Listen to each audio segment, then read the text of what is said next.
G'day everyone, thanks for tuning in. So we've sold our Troopy and it's being shipped off tomorrow.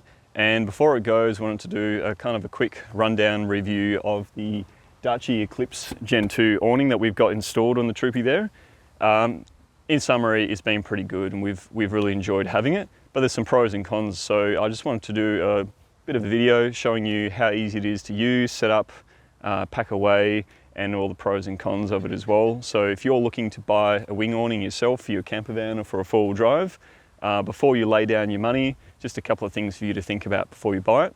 So without talking anymore, let's set this thing up and show you how it goes.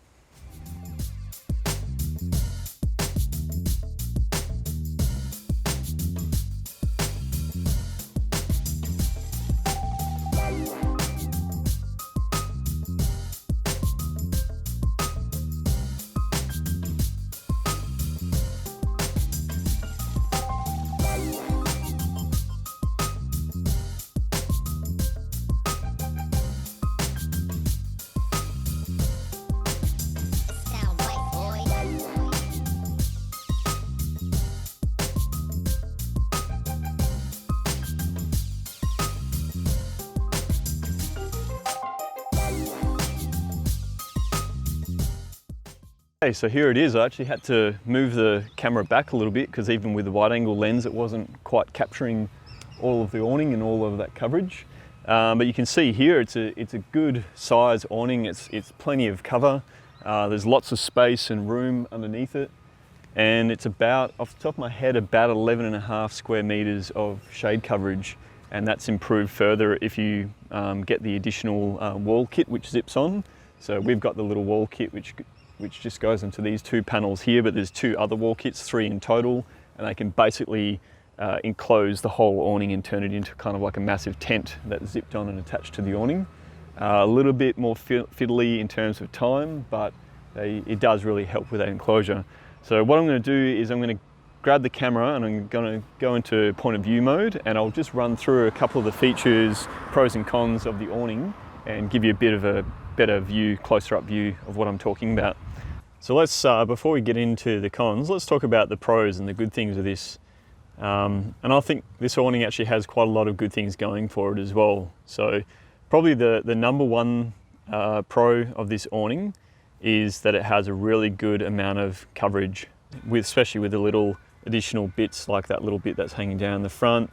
It's a really good amount of coverage. So it covers all around to the front of the vehicle.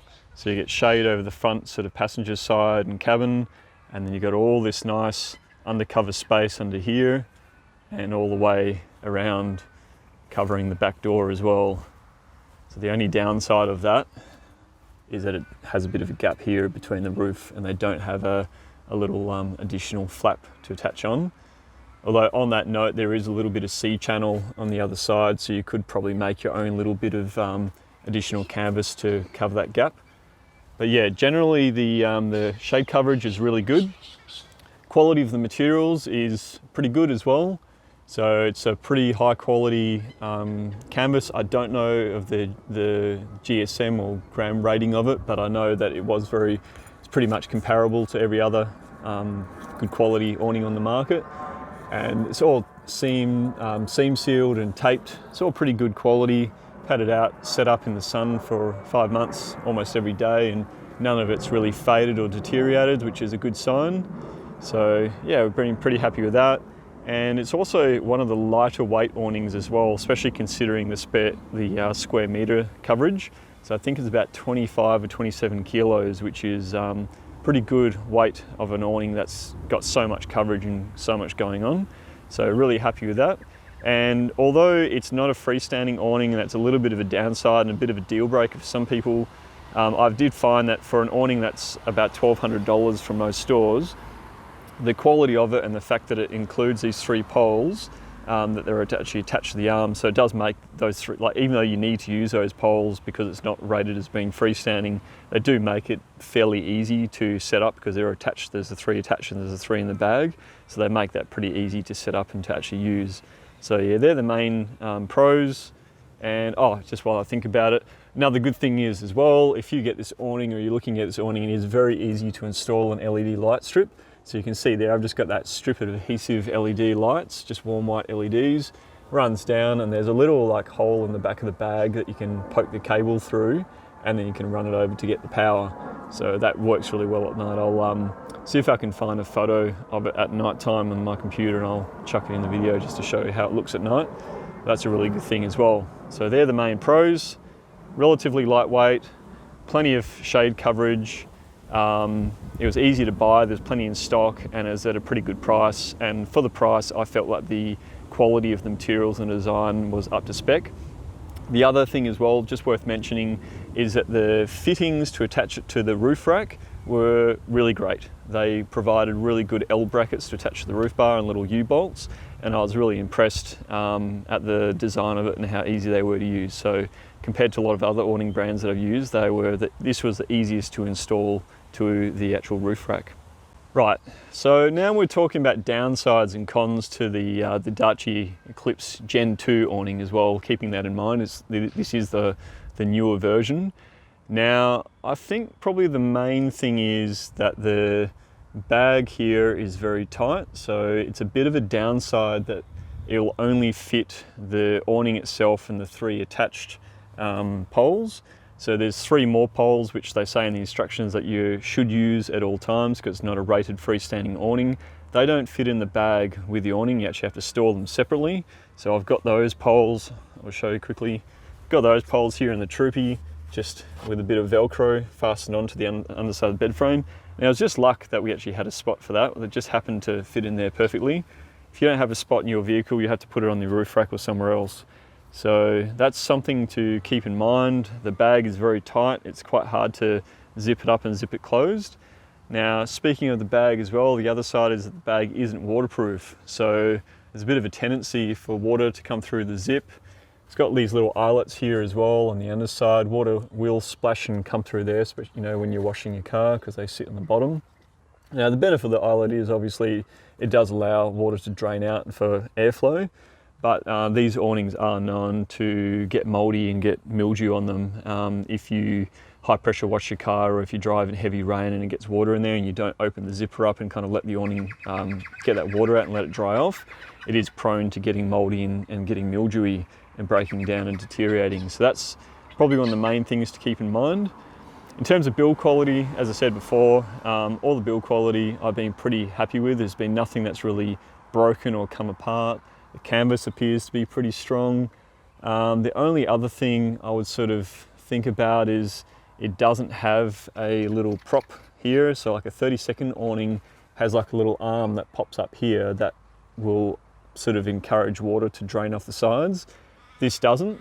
So the way that they address that issue is they have these little tabs here in the middle between the legs, and they basically say when you're expecting rain to actually attach one of the ropes to each of those tabs and peg it out, and that will then cause the water to drain off and not pool up on the awning.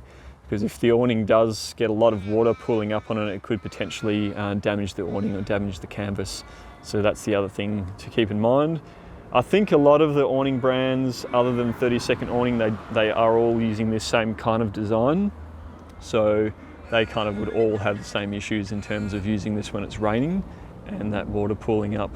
And as I mentioned before, I kind of would like to see in future versions of this awning an additional little flap on the back just to be able to cover this gap up, because the awning doesn't come out completely right angled. It's sort of a few degrees off the right angle, so you'll always end up with a gap over your back door here. So it'd be good if they use that little bit of C-channel which is on the back of the aluminium there to have an optional little bit to slide on and cover the gap up. But yeah, they're the main cons. It's really that it's not freestanding. So if you want a completely freestanding awning, this isn't for you. If you are happy with a mid-quality, mid-price awning and you don't mind the extra minute or two to put the poles down and set it up and use some sandbags, then the Darche is probably a good option for you. But yeah, if you want a completely freestanding awning, you just got to spend the money. You got to spend $3,000 plus and get like a Bush Company awning. That's really your options. Alrighty, so that's pretty much all the main pros and cons to this awning. I'll do a little pack away video of it in a second, just showing you a couple of the angles of how it looks set up. And it's a pretty neat looking unit actually. We've had quite a few people sort of compliment us saying how good it looks and how much shade and coverage there is from it. So yeah, I sort of feel like with this awning, it's a mid-priced awning, it's mid-quality, and there's nothing really terrible or amazing about it. It's just like a good, solid, decent awning for the price, as long as you're aware of the downsides of it not being completely freestanding. So anyway, I'll put the camera back on the tripod and I'll pack this thing away, and hopefully I don't get any random gusts of wind come through while I'm doing that.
So there you have it, the Darche Eclipse Gen 2. It's definitely not the best awning on the market, but it's definitely not the worst either. So in terms of what you're getting for what you pay for it, so you know, under $1,300, $1,400, it's a good quality awning, it has plenty of shade and coverage, really good fixtures and fittings to install it to your roof rack, and it just works pretty well. So even the downsides and cons of it, they're all pretty manageable, you know, like as long as you just open that bag up after you get a bit of rain or after you wash your car, make sure that it's not staying wet inside. As long as you don't mind that extra little bit of time to set the awning up and put the poles out and to strap it all down and then packing it away, as long as you're okay with it, as long as you understand that, you know what you're getting yourself into, I'd definitely recommend this awning, and I would probably consider buying it again as well if I had my chance. So yeah, so even after using it for 5 months, still really happy with it, and definitely recommend it to friends and family and you as well. So worth a look, and yeah, thanks for watching, and we'll see you in the next video. Bye.